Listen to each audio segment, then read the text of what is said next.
The main battle for Kepler 442b began at 1432 System Standard Time, when the Vorthak battle fleet finally abandoned their defensive positions and moved to engage what their sensors told them was the primary human force approaching the planet. Fleet Commander Thakzon, a veteran of 37 successful planetary conquests, studied the tactical displays from his command dreadnought with growing confusion. The humans appear to be advancing in completely random formations, reported his tactical officer. Their ships are not maintaining proper spacing. Their support vessels are intermixed with their combat units, and several of their groups appear to be moving away from our positions entirely. Thakzon's mandibles clicked in irritation. Perhaps these primitives simply do not understand proper fleet tactics. No matter, order all battle groups to advance. We will crush them with standard envelopment maneuvers. It was the last tactical decision Fleet Commander Thakzon would ever make. Admiral Chen watched from the bridge of the Indomitable as the Vorthak fleet began their advance, their ships moving in the precise geometric patterns that had dominated galactic warfare for centuries. Beautiful formations, perfect spacing, textbook execution of proven tactical doctrines. Captain Martinez, she said quietly, signal all units to execute Operation Hornet's Nest. Across the human fleet, 237 ships suddenly scattered in every direction, like startled insects. Their movements appearing completely chaotic to the Vorthak observers. But there was method to the madness that would have been immediately recognizable to any student of human military history. The humans had not come to fight a galactic-style battle of formal fleet actions and predictable maneuvers. They had come to demonstrate why Earth had produced the most effective military tacticians in the known galaxy. Warriors who had learned their craft in conflicts where defeat meant extinction. The first indication that something was wrong came when Vorthak Battle Group 7, advancing toward what appeared to be a cluster of fleeing human transports, found themselves surrounded by vessels that had somehow appeared in their sensor blind spots. The transports revealed themselves to be assault ships bristling with weapons, while the actual transports they had been hunting turned out to be unmanned decoys, broadcasting false sensor signatures. Battle Group 7 was destroyed in 17 minutes. Simultaneously, Vorthak Battle Groups 3 and 9 found their formations disrupted by weapons fire coming from directions their tactical computers insisted were empty space. Human stealth fighters, tiny vessels barely larger than atmospheric aircraft, had been deployed throughout the battle zone during the initial approach. Too small to register on most sensors, they now struck at Vorthak ships with surgical precision before vanishing again into the void. But the real surprise came when the Vorthak main battle group engaged what they thought was the core of the human fleet around Admiral Chen's flagship. The human vessels seemed to fight with complete disregard for their own safety, ramming damaged Vorthak ships, using debris as weapons, and employing tactics that no sane military commander would ever consider. Their behavior is irrational, reported the tactical officer on Thakzon's bridge, his voice tight with stress. They are sacrificing ships to achieve minimal tactical advantages. What the Vorthak could not understand was that the humans were not fighting for tactical advantages. They were fighting for time, buying precious minutes for the real assault to begin. 12 light minutes away, near the system's asteroid belt, Captain Maria Santos prepared for the most unconventional military operation in human history. Her ship, the UES Persistence, was a converted asteroid mining vessel that normally spent its time breaking apart rocks for their mineral content. Today, it was about to demonstrate that the line between industrial equipment and military hardware was largely a matter of perspective. All systems green for Project Thunderbolt, she reported to Admiral Chen over the quantum communication link. Payload is loaded and trajectory calculated. Roger, Persistence, you are cleared for launch. What happened next would be studied in military academies for centuries to come, assuming any military academies survived to study it. Captain Santos and her crew had spent the past 6 hours using their industrial mining equipment to hollow out a 2-kilometer asteroid and fill it with every piece of explosive material they could find. Mining charges, missile warheads, reactor fuel, and several improvised devices that violated numerous safety regulations and probably a few laws of physics. Then they aimed it at the Vorthak fleet and fired it out of their cargo launcher at a significant fraction of light speed. The Vorthak sensors detected the incoming asteroid, but dismissed it as battlefield debris. By the time they realized their mistake, it was far too late. The explosion, when it came, was visible from the surface of the planet. A miniature star bloomed in space as the improvised weapon detonated in the center of the Vorthak formation, destroying 6 ships instantly and crippling a dozen others with electromagnetic pulse and debris impacts. But even more important than the physical damage was the psychological impact. For the first time in their species' history, the Vorthak were facing opponents who fought with a creativity and ruthlessness that their military doctrines simply could not counter. Tactical retreat to defensive positions, ordered Fleet Commander Thakzon, his confidence finally shaken. Signal the ground forces to prepare for possible evacuation. Admiral Chen smiled as she watched the Vorthak fleet pulling back. Signal all units. Operation Anvil and Hammer is now in effect. While the space battle raged above, the surface of Kepler 442b was experiencing its own liberation. 3,000 human Marines had landed during the initial engagement, not in the heavily defended urban areas where the Vorthak expected them, but in the wilderness regions where Zephyrian survivors were hiding. Sergeant Major Rodriguez led Alpha Company through the crystal forests of the northern continent, following coordinates provided by Zephyrian resistance fighters. His Marines moved with the silent efficiency of apex predators, their advanced camouflage systems making them nearly invisible even to Vorthak sensors. "Contact front," whispered Corporal Chen over the comlink. "Vorthak patrol, approximately 30 hostiles, standard search formation." Rodriguez studied the tactical display on his helmet's HUD. The Vorthak were methodically checking cave systems, where they suspected Zephyrian civilians might be hiding. Standard procedure for them. But they had made one critical error. They had never fought an enemy that could turn the environment itself into a weapon. "All units, implement Buffalo Hunt Protocol," he ordered. The Buffalo Hunt was a tactic developed during the early colonial wars, designed for small forces engaging much larger opponents in difficult terrain.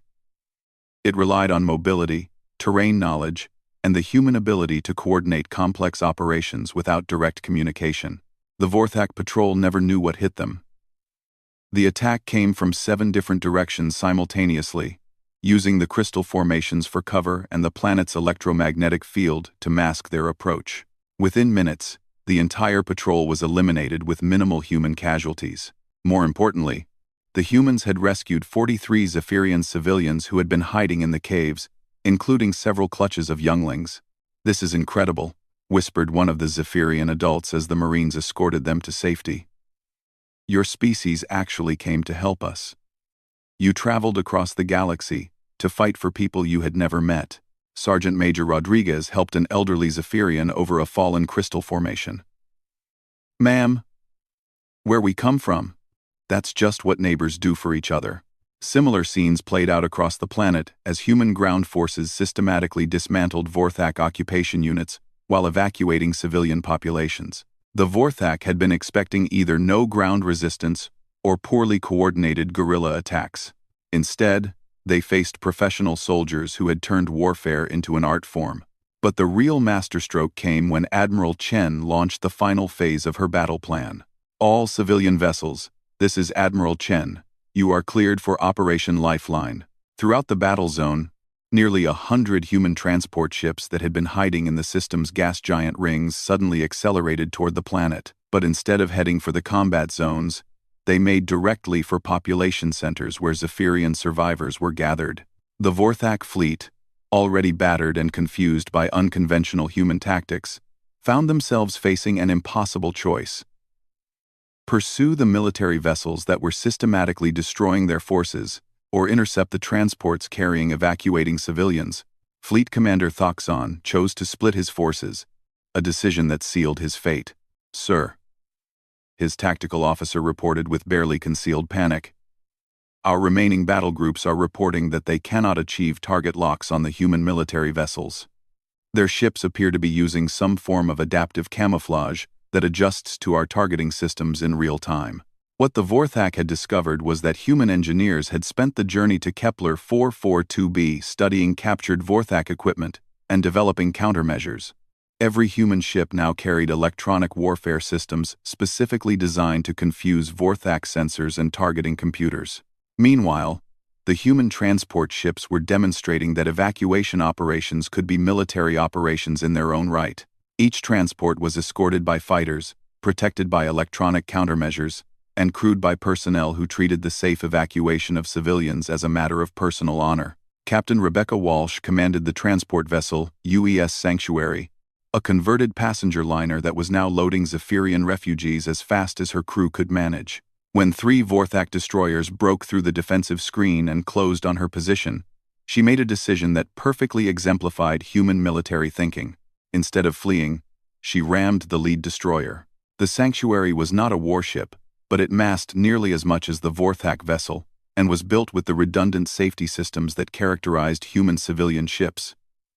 The collision destroyed both vessels, but it bought time for 2 other transports to escape with over 8,000 Zephyrian civilians. Captain Walsh's final transmission was heard throughout the fleet. "This is Sanctuary. We have civilians aboard. We do not surrender. We do not retreat. We hold the line." It became the unofficial motto of the evacuation fleet. By the 16th hour of the battle, the tactical situation had completely reversed. The Vorthak fleet, which had begun the engagement with overwhelming superiority in numbers and firepower, was now scattered and demoralized. Their rigid tactical doctrine, perfected over centuries of conquest, had proven utterly inadequate against opponents who treated war as a problem to be solved rather than a ritual to be performed. Fleet Commander Thakzon made his final report to the Vorthak High Command from his crippled flagship, surrounded by the debris of his once mighty fleet. "The humans do not fight like any species we have encountered," he transmitted. "They ignore conventional tactics. They use their entire civilization as a military resource. They treat individual battles as part of larger campaigns that we cannot predict or counter." His voice carried defeat and something else. "Fear. Recommend immediate evacuation of all Vorthak forces from this sector. These humans are not like other species. They are something new." The response from High Command was predictably dismissive, but it would prove to be irrelevant. Within 6 hours, Fleet Commander Thakzon and his remaining ships were either destroyed or in full retreat, leaving behind the first intact Vorthak invasion force ever defeated in battle. The liberation of Kepler 442b was complete, but the real victory was just beginning. Ambassador Thexara stood in the command center of the rebuilt orbital station, watching as human engineering teams worked alongside Zephyrian technicians to restore her world's infrastructure. In the 3 months since the battle, over 4 million Zephyrian survivors had been rescued from hiding places across the planet, and reconstruction efforts were proceeding faster than anyone had thought possible. "Ambassador," called Lieutenant Walsh from the communication station, "we're receiving a priority transmission from the Galactic Council chambers." The main screen activated to show the familiar chamber where representatives from hundreds of species conducted the galaxy's political business. But today, something was different. The chamber was packed beyond capacity, with delegates standing in the aisles and observers crowding the galleries. Council Prime Minister Veltar, a distinguished Centauri who had held the position for over 2 decades, stood at the central podium. His normally composed expression showed signs of strain as he addressed the assembly. "We are gathered today to address the unprecedented military action taken by the human species in the Kepler 442 system," he announced. "The humans acted without council authorization, deployed military forces outside their claimed territory, and engaged in combat operations that resulted in the complete destruction of a Vorthak invasion fleet." A murmur ran through the assembly. The implications were staggering. No species had ever successfully resisted a full Vorthak invasion, let alone defeated one. Furthermore, Prime Minister Veltar continued, "Intelligence reports indicate that human forces not only defeated the Vorthak militarily, but did so while simultaneously conducting successful evacuation operations that saved millions of civilian lives." Ambassador Thexara stepped forward to the communication panel. "Prime Minister, I formally request permission to address the Council." "Permission granted, Ambassador Thexara." The Zephyrian diplomat straightened her robes thinking of all the species representatives who had ignored her people's pleas for help, who had offered only empty words when her world was dying. "Honored delegates," she began. "3 months ago, my people faced extinction. The Vorthak invasion fleet had destroyed our cities, killed billions of our citizens, and begun the systematic elimination of our species. We sent distress calls to every member of the Galactic Council, begging for assistance, for intervention, for any help at all." Her voice carried across the chamber, reaching delegates who had voted to ignore those calls. The response from this council was thoughts and prayers, expressions of sympathy, and explanations of why direct action was impossible. We were told that the galaxy is a dangerous place, that every species must look after itself, that the strong inevitably prey upon the weak. She paused, letting the weight of those words settle. Then came the humans, a species that had been part of the galactic community for less than 50 years, a species that most of you have dismissed as primitive upstarts. They received our distress call and responded not with words, but with action. The chamber was completely silent now. The humans traveled 17 days across the void to reach our world. They brought their entire military force, not to conquer or claim territory, but simply because we asked for help. They fought a battle they had no obligation to fight, for people they had never met, against enemies who vastly outnumbered them. Ambassador Thexara activated a holographic display showing the restored cities of her homeworld, the green crystal spires once again reaching toward the sky. Today, the Zephyrian Confederacy exists because humans believe that when innocent people call for help, you answer. They believe that the strong have a duty to protect the weak, regardless of species, politics, or strategic advantage. They believe that some things are worth fighting for, even when victory seems impossible. She looked around the chamber at delegates representing species who possessed vast fleets, ancient civilizations, and advanced technologies far beyond what humanity had achieved. The humans did what all of your advanced species, with all your resources and wisdom, declared impossible. They stood against the Vorthak and won. Not through superior technology or overwhelming numbers, but through superior courage and an absolute refusal to abandon those who needed help. Prime Minister Veltar cleared his throat.